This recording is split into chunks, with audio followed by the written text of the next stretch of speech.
Ladies, please, you may, yes.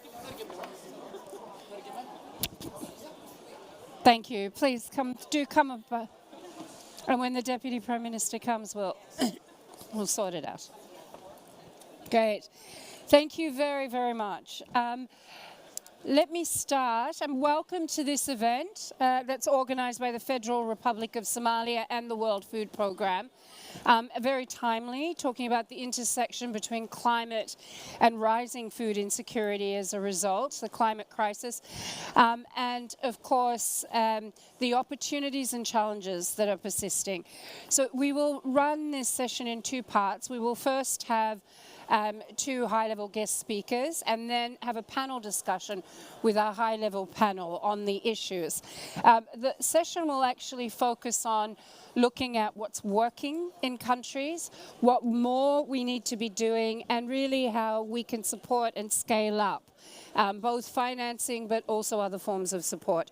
So with that, let me start straight away, and I want to introduce my dear friend, and I'm going to use the proper title, Rania. Rania Dagash Kamara, the Assistant Executive Director of Partnerships and Innovation from the World Food Programme. Thank you, Rania. The floor is yours.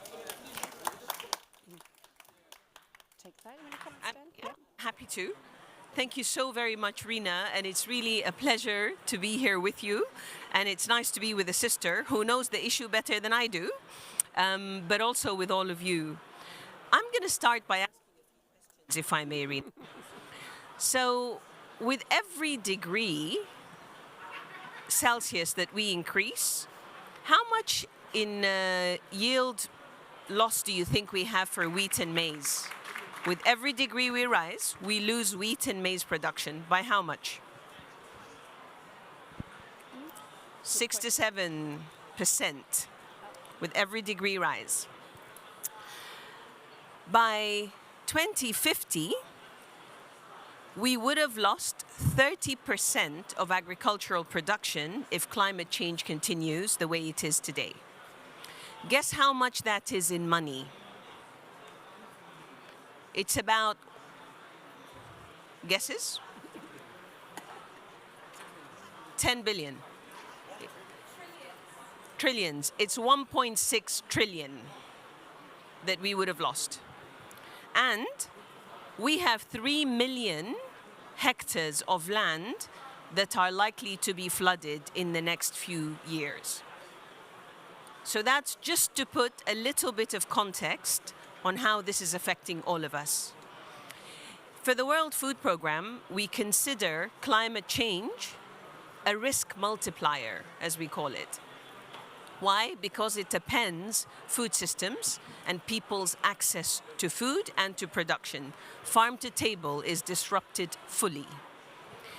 And that's important because for all of us, that's a critical component that we're trying to catch and reduce, but it continues running away from us.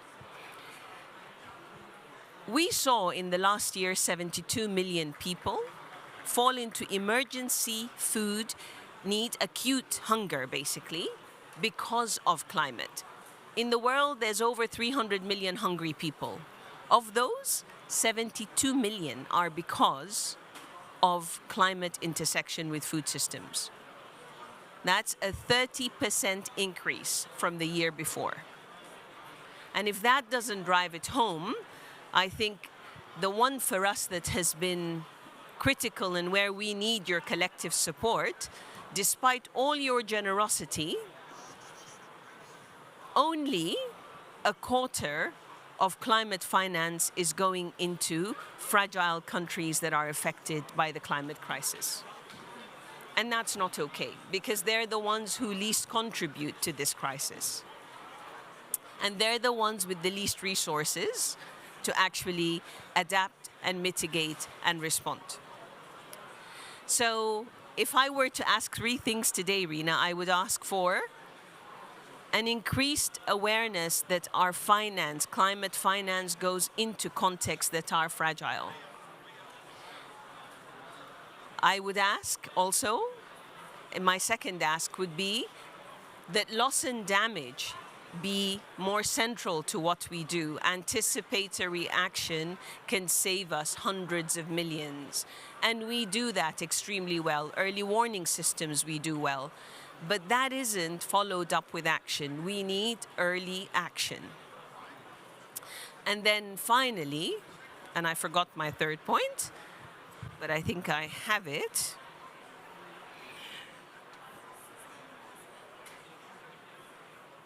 I think we're asking that we invest in food systems together. Farm to table is not simple. Between the farm and the table is a whole process of smallholder farmers, of production lines, of food processing, of post-harvest loss management. And all of that requires investment that we have to collectively put together. We know that many of you here are politically willing. Many of you want to see the change, but lack the resources to do so. And I think we are here to say that we are with you and that we are willing to raise our voices together to make sure the resources reach you, to break that gap from where it is and reduce it significantly. Zero hunger is what we're all after. Thank you, Rina. Great. Thank you, Rania. Thank you, Rania. And very much clear 3 calls to action. So it's also now my pleasure, right on time, Deputy Prime Minister, to introduce His Excellency Mr. Salah Jama, the Deputy Prime Minister of the Federal Republic of Somalia. Please, Deputy Prime Minister.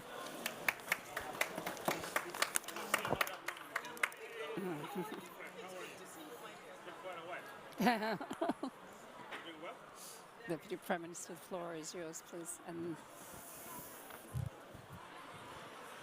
well, I'm almost having a deja vu moment. I was here not that long ago.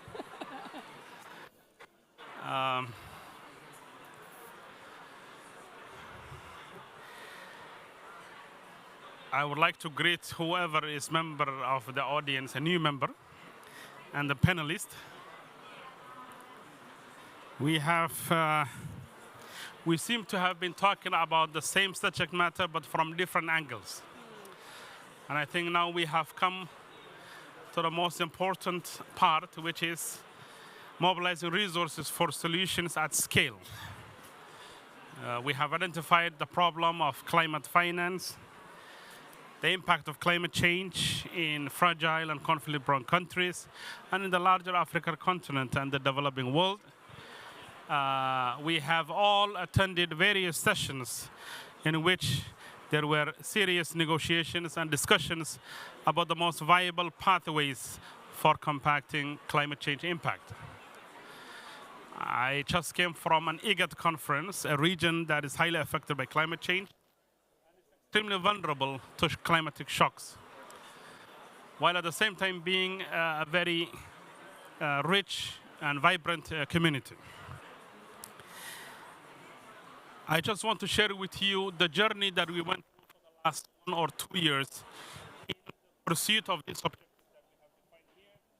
And I think that's where I first met ODI and others when we met in Britain for the World Hunger Summit.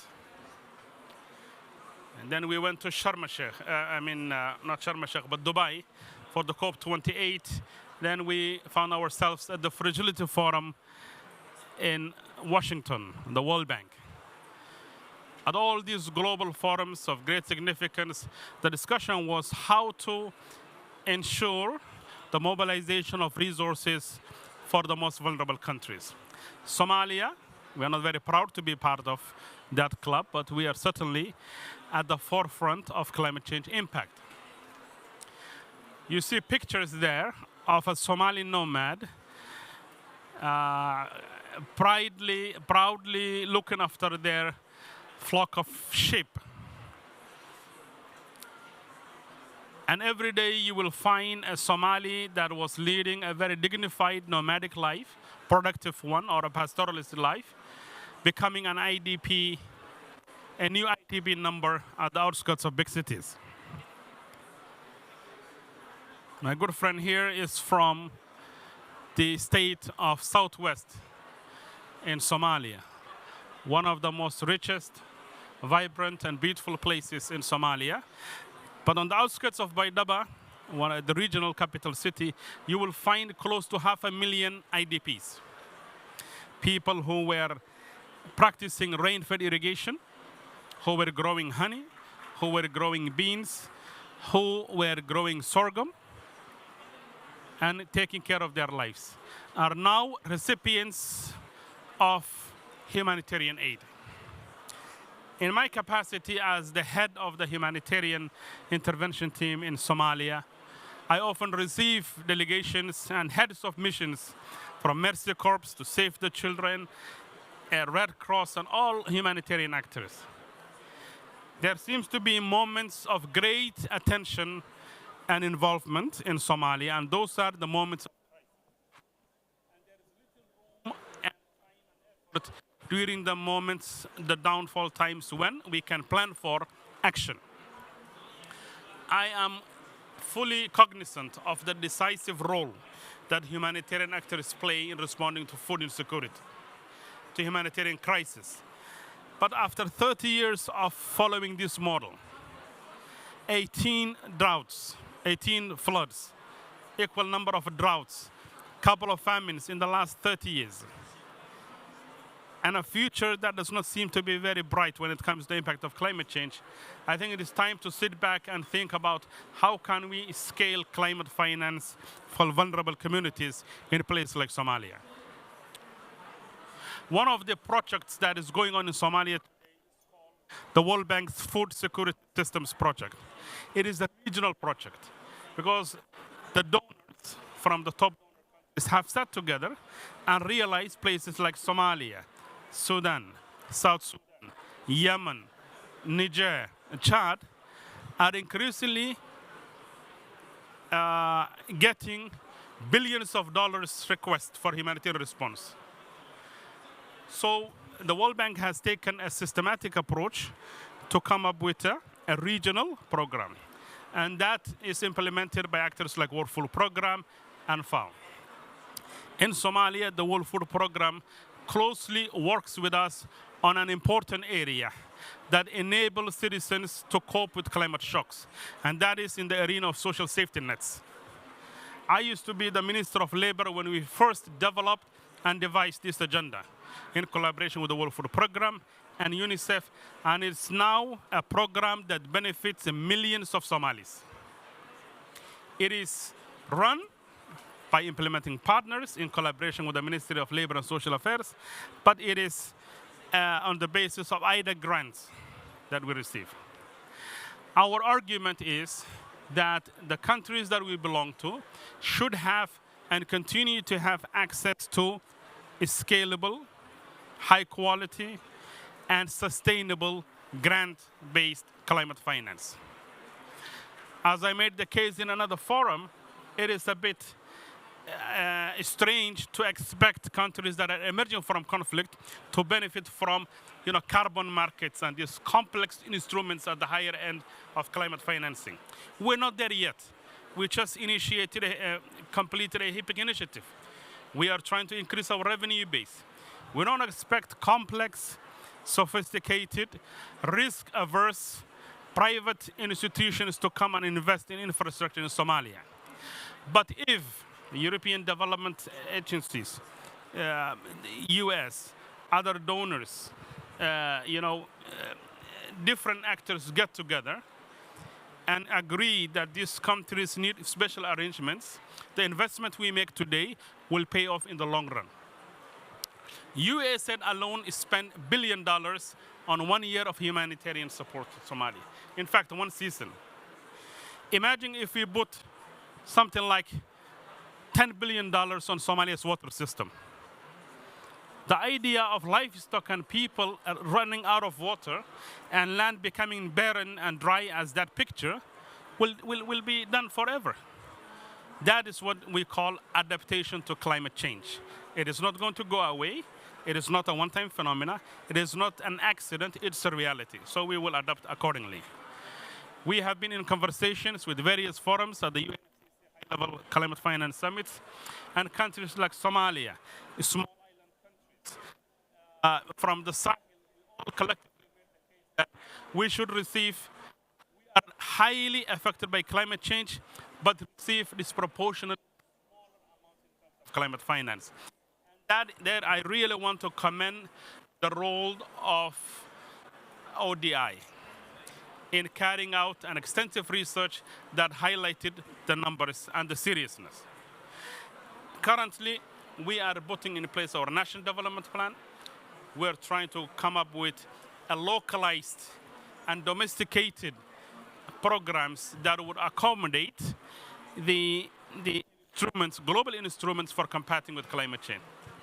Let me conclude. As the international community gathers over 50,000 participants, 80 heads of state, our argument is that the new collective quantifiable goal and this elusive loss and damage fund should have specific criteria that target countries like Somalia.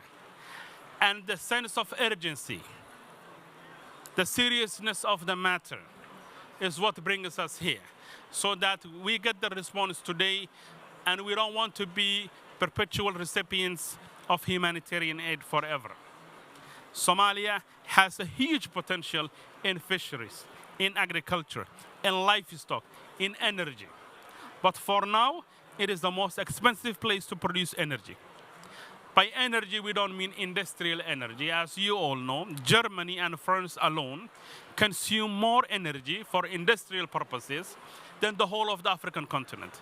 That is the sheer statistics. Yes, there are regional and African level initiatives to collectively produce energy so that it goes down. Why am I focusing on energy?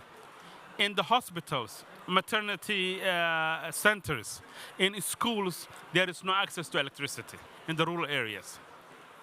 Our human capital development is very low. So the question is, do we need to borrow more money from the private sector or high interest rate loans, as we found ourselves in some 40 years ago when we overborrowed and we have to go through a HIPC initiative for $4.5 billion? Or do we morally and justly deserve to be compensated for the damage that have been caused by industrious countries and developing countries? I think that debate has been settled in Paris, in Glasgow, in Sharm el-Sheikh, all the way to Buenos Aires. Now is the time for action.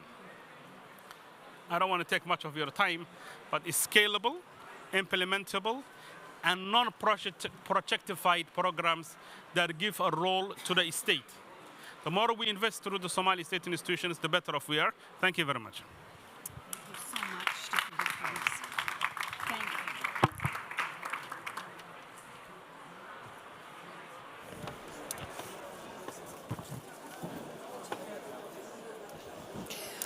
you. Right, thank you very, very much. We will now go on to our panel discussion as the Deputy Prime Minister has other events to go. It's my honor to introduce our distinguished panel first, and then we'll go question by question, and I'll ask that we actually move the mic across the panel so that we can flow, and I'm conscious of the time as well. So our panel members, our distinguished panel, I'd like to introduce Mr. Salah Abdullah Al-Sakatri, the Minister of Agriculture, Irrigation and Fish Wealth in the government of Yemen. We'll be translating in Arabic for those of us that are not fluent in Arabic. So I'll call on you shortly, Minister. Welcome. We also have with us Ms. Jacqueline Musitwa. She is well known to many, the Deputy Assistant to the Administrator, Bureau of Humanitarian Assistance, USAID. We also have with us Mr. Ole Tonke, the Undersecretary for Development Policy, Ministry of Foreign Affairs, Government of Denmark, and Mr. Paul Larsen, the Ambassador at Large and Special Envoy of Food Security, Minister of Foreign Affairs, the Government of Norway. So thank you to our distinguished panel. Let me first call up the Minister. Shall we Shall I call the minister up? Please, minister, if you'd like to come, we'll get a mic for translation. Please, minister, feel free. Yeah, you'll translate on there? Okay. So we'll just shortly... Here we go. Does this one work? Let's try that. We got it? Okay, that will work. Let me come down here next to you, Rania. So, Minister, please, we'd be very interested in understanding what are the lessons learned in implementing different climate and resilience building solutions that you have experience in the agricultural sector, and how do we ensure these solutions really address the needs of the most vulnerable and at-risk communities? What are the gaps and what do we need more of? Thank you, Minister. The floor is yours. Thank you. Let me come here. تحدث عن الأمن الغذائي اوكي فهذه اولا سعداء جدا بهذه اللقاء. He is very happy to be here today. واللي يتحدث عن تحديات الأمن الغذائي في القرن الأفريقي والشرق الأوسط واليمن.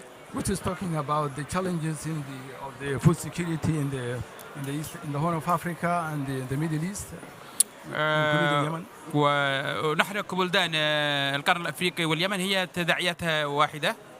The Horn of Africa plus Yemen, they having the same type of impact, both of them. أنا استمع إلى الحديث نائب وزراء الصومالي وكان حديث متقارب مع التحديات التي تمر فيها بلادنا. We have listened to what has been said by the Prime Minister of the Somalia, more or less something typical to what's happening in Yemen. نحن نجتمع في هذه القمة التي تتحدث عن المناخ، وهي نحن نتطلع كل الدول الأقل نمواً إلى العدالة المناخية.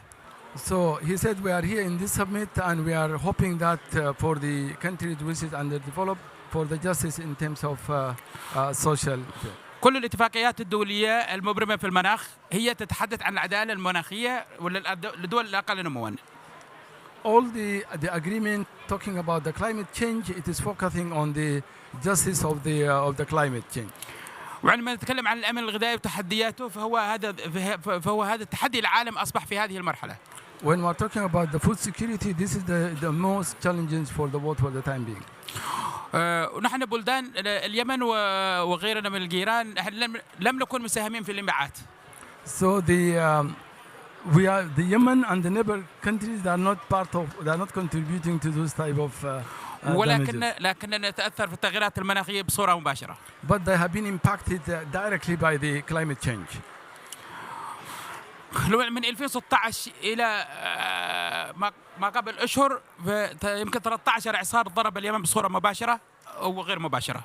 From the 2016 up to now, more or less, good number of the cyclone has been hit Yemen recently, direct or indirect. إضافة إلى المنخفضات الجوية وتأثيرات تغيرات المواسم والأمطار. This is including to the seasonal changes related to the rainy season. أثرت في البنية الزراعية وأثرت في البنية التحتية في القطاعين الزراعي والسمكي، بحيث واليمن يشغل فيه حوالي 75% من سكان اليمن هم يمتهنون الزراعة والأسماك. So this has been impacted on the agriculture and the fishery sectors, and the Yemeni people, more or less 75%, they work on these two sectors, agriculture and the fishery. They have been impacted on this. الشيء الآخر أن نحن لم نكونش تأثيرات المناخ هي الجزء المشكلة، ولكن الصراع في المنطقة هو بحد ذاته هو جزء مضاعف فوق تأثيرات الأمن الغذائي. So he said on top of the climate impact, also the conflict in the area, this is added more burden on them. 10 سنوات من الصراع والحرب مع الميليشيا الانقلابية الحوثيين، والذي أضاعف من مضاعفات تحديات الأمن الغذائي، وضاعف من عدد كبيرة من النزوح من السكان إلى مناطق أخرى تقدر ب4.5 مليون نازح نتيجة الحرب والصراع. For the last past 10 years of the conflict inside Yemen, this has impacted on more or less 4.5 million people being displaced and run away from homes inside Yemen because of the instability inside and the insecurity. حتى بالنتائج المسح الأمن الغذائي المرحلي للعام الماضي يشكل 17 مليون نسمة من سكان اليمن هم من يحتاجون إلى غذاء. Including the year food security survey, more or less 17 million people, Yemenis, are needing food assistance. أي 53% من نسبة 53% من السكان. Or 53% of the entire population. 2 مليون فاصل 200 من المرضعات والأمهات والحوامل والأطفال اللي هم بحاجة إلى تغذية. So 2.2 million of women lactating mothers and children, they're needing nutrition. المؤشرات في العالم كله تشير إلى 733 مليون هم بحاجة إلى غذاء على مستوى العالم، ونحن 17 مليون في اليمن اللي هم بحاجة إلى غذاء. So the global figure talking about 733 million people over the globe needing food security, but in Yemen alone, the 17 million people needing food security. بالضبط. كل هذا ضعف من التحديات أمام المجتمع اليمني وأمام السلطات والحكومة. This is all increase into the impact on the population and the local authority inside Yemen. كما أن الأزمة الحالية الموجودة وخاصة عسكرة البحر الأحمر ومشاكل الصراع في البحر الأحمر هو عكس نفسه على إمدادات الغذاء العالمية. So the current ongoing conflict in the Red Sea and the regional, this is also has impacted into the food security inside Yemen. وضاعف من كلف التأمين وعمليات الانتقال للمواد الغذائية وسلاسة العملية التجارية. Increase the transporting cost and the other relevant cost for food to Yemen. كما هدد أسر كثيرة في النزوح منها الصيادين لم يستطيعوا أن يمارسوا مهنهم في الاصطياد في إطار البحر الأحمر والمناطق خليج عدن. Number of families and the fishery men, they are not able to do fishing in the Red Sea anymore because of the insecurity. بنفس الحال تشدد الفيضانات والسيول والكوارث تشدد تهديدا للمجتمعات المحلية والمجتمعات الريفية وخاصة في جرف الألغام من مناطق الصراع إلى المناطق الآمنة وتهديد أسر كثيرة في مناطق عيشها. The floods also has impacted on the local population, including because of the floods and the landmines move from one place to another. Also that one also put another risk into the population. كما أن هناك بس أقل من ثانية. كما هناك إن مشكلة في الهجرة الداخلية. الهجرة الداخلية هو نحن المجتمع اليمني هو يتشكل 60% من الريف. So because of the internal movement also the Yemeni 60% of the rural people are on the move now. ودعم المرأة الريفية وبقاء واستقرارها في الريف هو دعم مشاريع الثروة الحيوانية ومشاريع سبل العيش للبقاء في مناطقهم واستقرارهم بحيث انه ما يشكل ضغط على المدن على الخدمات في الزراعة في التربية في التعليم في الصحة في مجالات مختلفة. Supporting people in the rural area that them stop them from moving from the rural area to the city and also reduce the burden onto the basic services. Education, health and education. نحن كوزارة غذاء واضعين عدد من الاستراتيجيات المختلفة مع المانحين بالتعاون مع شركائنا الدوليين في سواء كان اسمه برنامج الغذاء العالمي، منظمة الفاو، صندوق التنمية الزراعية الإيفاد، كل شركائنا الدوليين في كثير من الاستراتيجيات الوطنية ما يتعلق بدعم أنشطة الغذاء. The ministry they have plans to work on the food security with their internal, with the partners including WFP, IFAD and FAO and others to compact the food insecurity. ولهذا عندما نتحدث عن المناخ نتحدث عن العدالة المناخية بحيث انه تعطى الدول الأقل نمواً أهمية كبيرة في عملية دعم مثل هذه المشاريع للنهوض بالأسر الفقيرة والأسر المحتاجة وخاصة التي هي تعتمد على سبل العيش. This is why they are talking on the justice for the climate change to make sure the underdeveloped countries are given priority that want to fight the خلص الوقت ولا هذا؟ ها؟ طبيعة الحال نحن نبارك نجاح هذه المؤتمر. ايش؟ أقل من ثانية ولا ايش قالت؟ اوكي. نحن نتطلع في هذه من هذا المؤتمر أن يطلع إلى أفكار تشوبها العدالة للبلدان الأقل نمواً. They are hoping from this conference to have justice for the countries that are underdeveloped. بحيث أن نضع اعتبارات لمشاكل الجوع ومشاكل الفقر وتحديات الأمن الغذائي. To put consideration for the problems of the poverty, the hunger and those type of the related to the food security. أنا كنت في إثيوبيا في مؤتمر عالم بلا جوع الذي انعقد من 5 إلى 7 من نوفمبر وشاركت فيه دول إفريقية كثيرة والدول العربية ودول الأقل نمواً.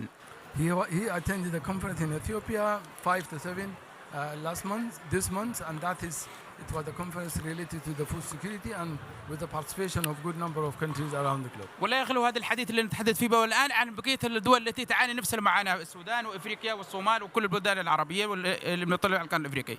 More or less similar situation in Somalia, Sudan and the other country neighboring countries. شكرا لكم لإتاحة هذه الفرصة. شكرا. Thank you very much. Thank you, Minister. Thank you. Okay, so I think it was very powerful, and it really shows the intersection between climate and conflict. The Secretary General said this is a potential injustice that can be avoided, and so I think, Minister, you've spoken to that. So let me turn to our other speakers, and I'll suggest that we take these from the floor. Jacqueline, please, let's talk a bit about how the humanitarian development, peace building and climate sectors can collaborate more effectively, and in particular on adaptation, local response, resilience. What has been implemented by USAID and what's worked and key takeaways? That's a really big PhD question, but I'm going to ask that we try and limit it really to 5 minutes, because I know ministers and ambassadors and others have the next event to go to. Thank you.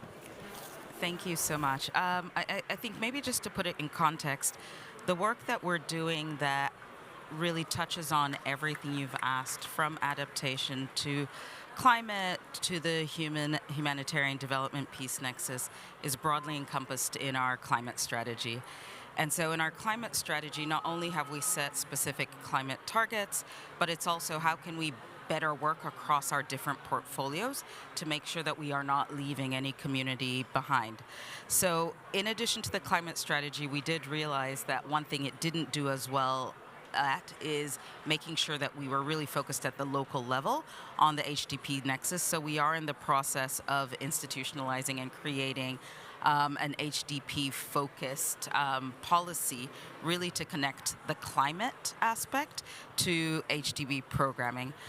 We've had 3 programs right now as pilots in Madagascar, Somalia, as well as DRC. And some of the lessons learned from there, once again, is that every context is specific and different. And so it really is upon our teams to work more closely at a local level to make sure that we do, for instance, better community visioning, to make sure that the communities that we are working with are able to tell us what they need from us.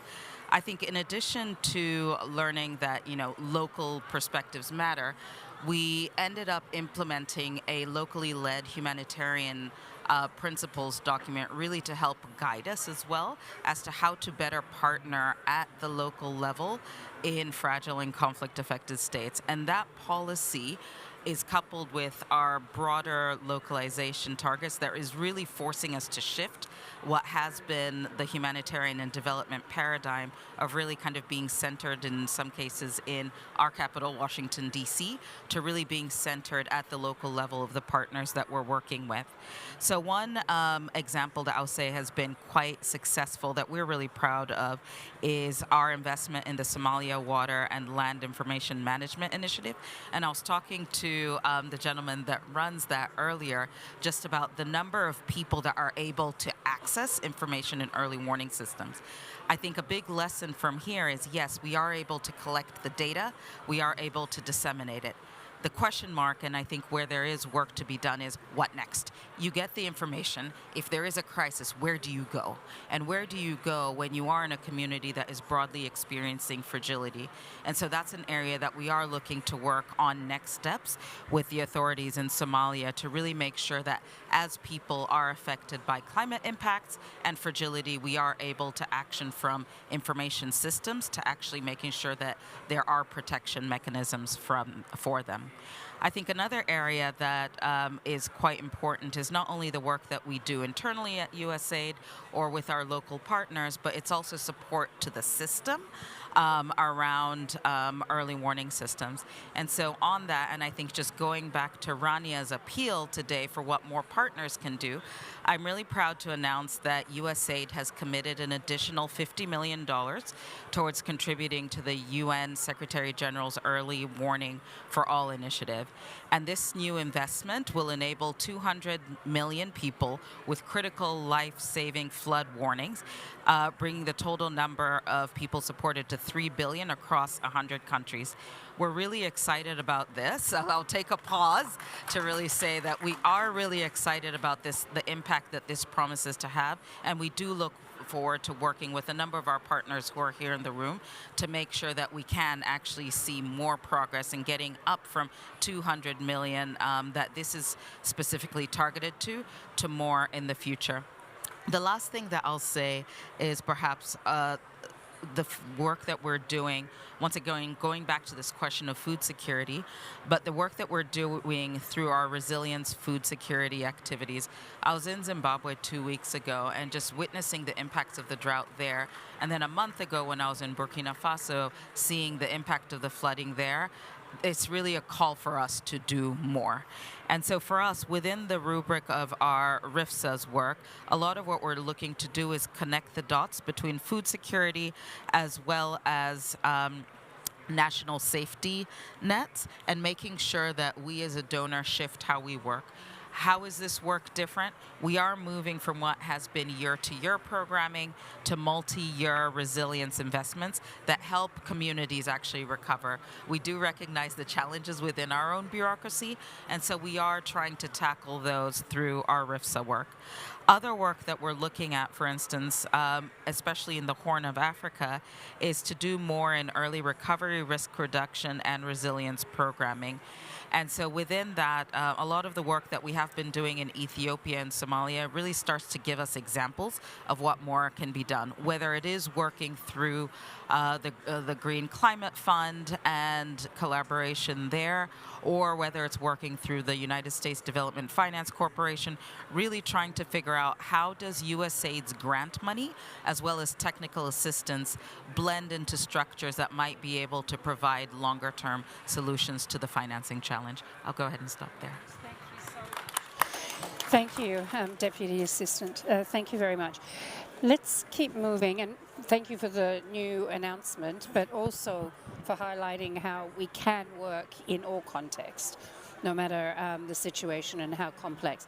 Please, let me turn to the Undersecretary, please, and talk a bit about what do national policies and international policies, what role do they play in either facilitating or hindering climate finance in these fragile contexts? And if you can touch upon what's been the vision of the Danish government and what metrics could be used to measure our success and ensure, and how we can ensure accountability. Thank you. Over to you. Yeah, thank you so much. And also thank you to my previous speakers. Really a lot of good insights and examples of the challenges that we are facing with this.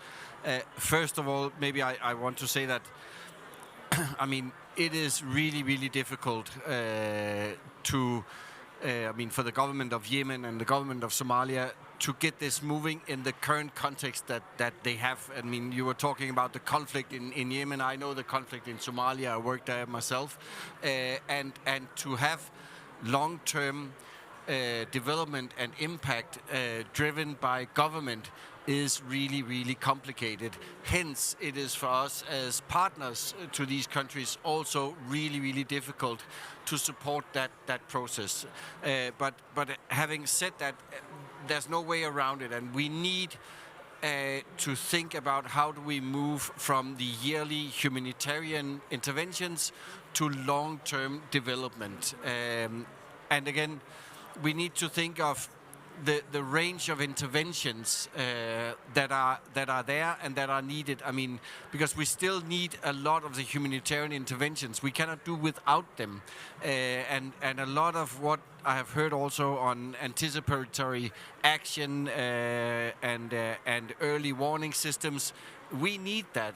And the humanitarian system can often provide that.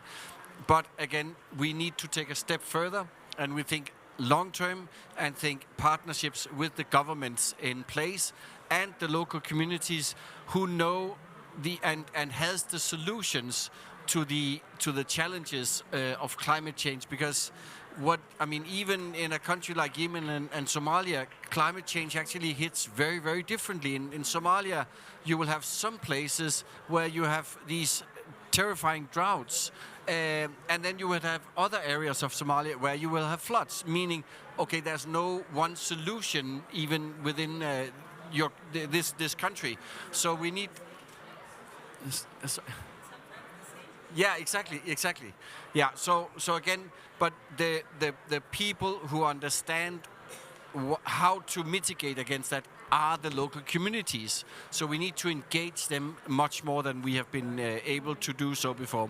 What we tried from the side of Denmark is to really integrate all our climate policy, both in terms of our diplomatic efforts, our development assistance models, and also our trade models.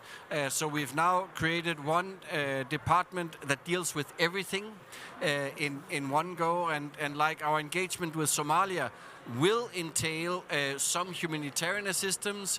We will have a more political partnership. We are both entering the Security Council, where one of we have a joint priority on conflict and climate change. So this is something where Denmark and Somalia politically can actually work together on the global agenda in the Security Council to move this agenda forward.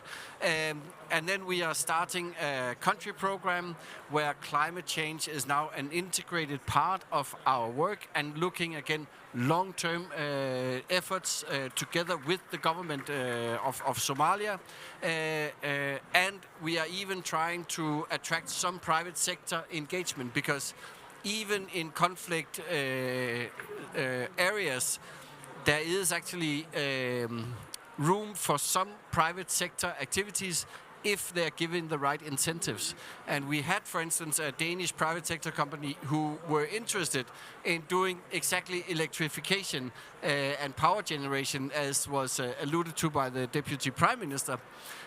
But some internal structures in the electricity market within Somalia hindered that investment. So again, it's not easy, but we still have to find these ways around it. We are at a broader level. We are starting to fund IFAD now on their climate program, which we have a lot of enthusiasm around. We are supporting World Food Programme's anticipatory action program. We are really trying to put that nexus, humanitarian development, climate, peace forward.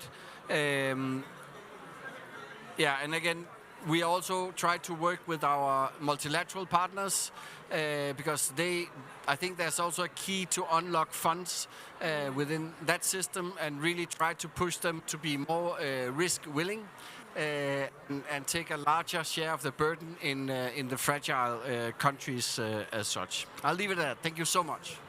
Thank you, Your Excellency. And thank you for really highlighting some of those interesting initiatives that the Danish government's taking, but it's especially around the whole issue of emphasizing that this is going to take a heavy lift and a lot of collaboration between all of us and a long-term view. So thank you very, very much. Let me turn, Ambassador, to you. And as the Special Envoy of Food Security, what is the Norwegian government's vision in tackling the impacts of climate change on food security, and what progress has been made? Are there lessons to be learned? Well, thank you very much. First to the Prime Ministers for their powerful statements, and of course to WFP for following up the Dubai Declaration on conflict and climate, which are obviously the main drivers of hunger in Africa, and especially maybe in this part of Africa, the Horn of Africa. I can tell you that Norway has signed the declaration, and we support the principles which are being launched as a follow-up. Now, I have to say, just to put your question in perspective, that Norway, as one of the largest donors and development partners to both humanitarian and development in the world, with a portfolio of $5 billion, which is 1% of our gross national product, we are making enormous investments in both climate action and food security, in particular in Africa. And this is not charity. This is strategic investment, since, first of all, poverty and hunger in Africa affects us directly through migration, indirectly through lost market opportunities, and climate change, of course, affects all of us directly and indirectly by creating conflict, which in turn create hunger. So we have to deal with the conflicts, we have to deal with the impact of climate change. And the portfolio, and we have to prioritize, because this pie that we are providing now is not going to get bigger. I can tell you that. Maybe other countries, I know other countries have more room to grow, but we don't, even though there will be pressure from loss and damage. Our view on loss and damage is that middle-income countries should contribute, not take. And we should prioritize the least developed countries and the most vulnerable. And we should, and you talk about action at scale. Well, I'm biased, of course. I spent 6 years with the World Food Programme as Chief of Staff and Director. But I did see that we should not as donors be so focused on mandates. We should look at who can deliver the results on the ground. And of course, the agencies that are in the deep field where the most vulnerable are can deliver more results. It goes without saying.